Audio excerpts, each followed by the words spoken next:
Hi, my name is Matthew Rathbun. I'm the Director of Education for the Fredericksburg Association of Realtors. And frequently I get phone calls from agents who are having a hard time navigating the DPOR webpage or finding how exactly their license is to be renewed. What credits do you have to have? When do you have to have them by? So I want to go ahead and start off on a Google webpage and then show you from there what information you're going to need.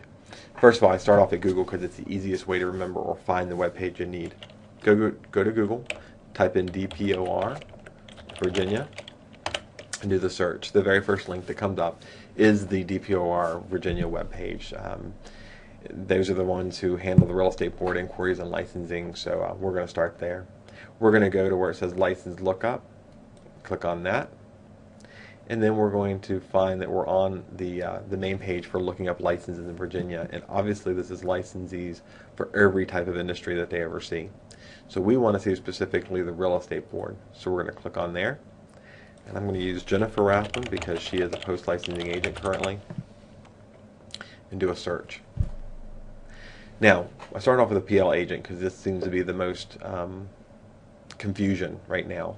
And if you look on your screen, you're going to see the agent's name, what their license type is, their license number, whether they're active, inactive, or expired, the city and state in which their license is being held, not necessarily where they practice, the company they're with, the date they were licensed, and the date they expired. An important thing to remember is that the date that they were licensed, if they're a broker, is the date they were licensed as a broker, not when they were previously licensed as a salesperson. I talked to someone the other day, licensed as a salesperson for 25 years, upgraded her license to broker here recently, and it shows that she's practically a brand new agent. That's not the case. It's simply when they were licensed as a broker.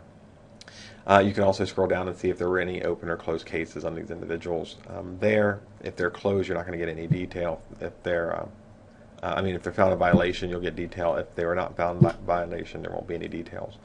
We're also going to click here under View Continuing Education Hours to find out how many hours this person has. First, I want to start over here on the left-hand side in the blue area. This area tells you explicitly how many hours you need to renew your license and by when. If you are continuing education, in other words, you are in at least your second or subsequent relicensing cycle, you're going to need 16 hours in certain areas. And that includes 2 hours of limited services agency. Up until those who are licensed in July of 2009, you won't need that any longer. You're going to look further down, and here's where most of the phone calls get generated from my office. People who are in post-licensing, in other words, your first 2-year cycle of licensing, need to scroll down and find the link that actually says, to review the specific post-licensing education courses that you have completed, please click this link. If you're post-licensing, you will not see anything, or shouldn't see anything but zeros here in this area. So you're going to scroll down, click on post-licensing, and then you'll see your name again and your license number. And as you scroll down further, you'll see the school in which you're given credit, what category, what date, what track, and whether it's mandatory or elective, and then how many hours you have. When you scroll to the bottom, you'll see the total number of hours.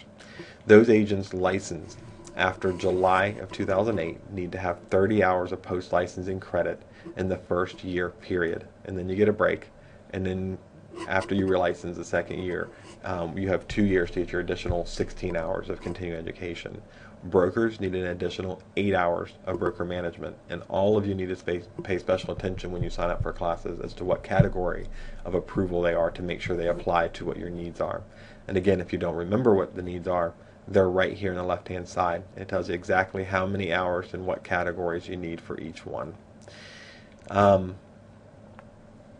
And that is really simply the best place to go. Also important to remember is that DPOR updates their records, and they may update them today, but they won't update them on the web page until after 6 or 6:30 the following morning. So if you don't see them today, even though they were submitted, they will be there the next day. Anytime you have any problems, you can certainly get a hold of me, but email is the best. My email address is matthew@realtor.com.